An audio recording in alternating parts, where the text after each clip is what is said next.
The introduction of Starbucks is one of the most influential things the Pacific Northwest has seen. What started as a small business by three partners, the first Starbucks opened in Seattle, Washington on March 31st, 1971. The three business partners were inspired to sell high-quality coffee beans and equipment inspired by Alfred P. The first Starbucks store was located at 2000 Western Avenue from 1971 to 1976 in Seattle. This cafe was later moved to 1912 Pike Place Market, never to be relocated again. During this time, the company only sold roasted whole coffee beans and did not yet brew coffee to sell. The only brewed coffees served in the store were free sampled. During their first year of operation, they purchased green coffee beans from Pete's, a San Francisco coffee retailer. Coffee breweries weren't very popular at this time, and it wasn't until the 1980s until Starbucks began selling espressos. The sale of coffee itself was dropping, while the sales of specialty coffees were climbing. As time went on, Starbucks started to transform into a more coffee-centric business, and in 1984, the original owners of Starbucks, led by Jerry Baldwin, purchased Pete's and started buying coffee straight from the growers.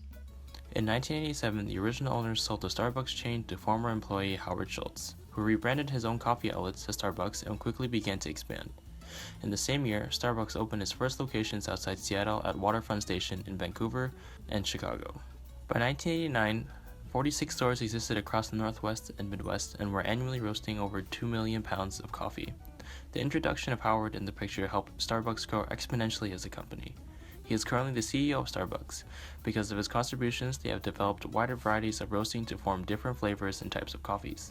However, the quality of the coffee changes the flavor, so to make sure Starbucks has the highest quality coffee, they would buy straight from the growers.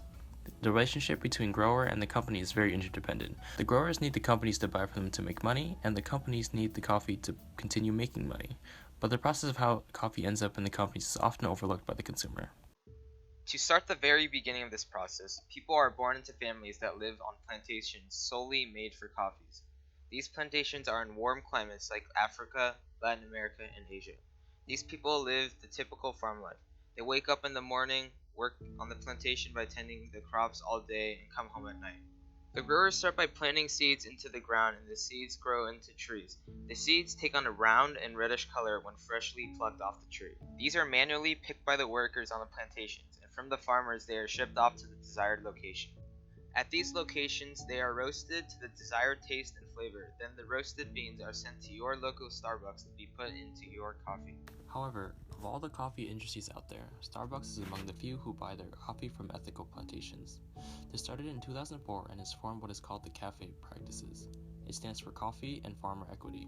It ensures that Starbucks is getting their coffee from sources that are sustainably grown and process coffee by evaluating the economic, social, and environmental aspects of coffee production. This meant that only plantations that properly paid their workers and had good working conditions were allowed to do business with Starbucks. Before this document, farm workers commonly faced unsafe working conditions in the coffee fields. In coffee fields, dangerous animals like snakes, spiders, or fire ants are in many places, and not having the right equipment can be a tremendous hazard for workers. In addition, not having the adequate training and protection while applying pesticides is a major challenge for farm workers. Even when you have the right training and equipment, pesticide application involves significant risks to the worker's health. Not having the necessary individual protection equipment and training creates very hazardous situations for farm workers in coffee. Unfortunately, in addition to poor working conditions, the occurrence of children working on farm during harvest is unfortunately common to this day. The International Initiative to End Child Labor report that on coffee plantations, child and adolescent workers have very little voice and are provided with little or no compensation and face a range of other right violations. To meet a daily production quota in order to receive their meager wages, workers on some farms are forced to bring their children to work with them. This was, and for some still is, the life of a coffee farmer. It is terrible to think that even in the 21st century, conditions like these still exist. However, with Starbucks being on the leading coffee buyers, their participation in the cafe practices helps the farmers fight for better work conditions.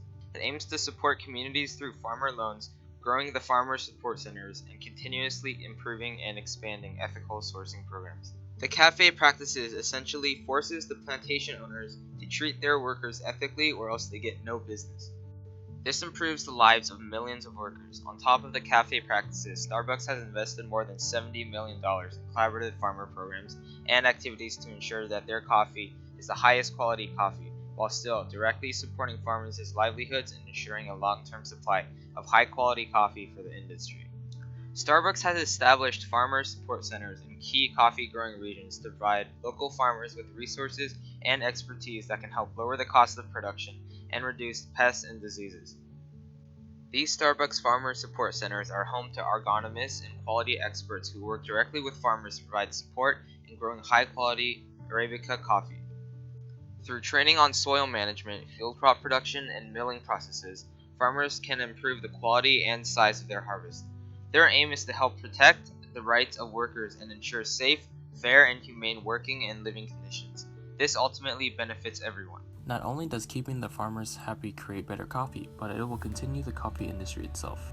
If all the farmers stopped farming coffee because it isn't sustainable, we would no longer have the coffee that we all love. So the next time you get Starbucks, think about all the lives that you're helping.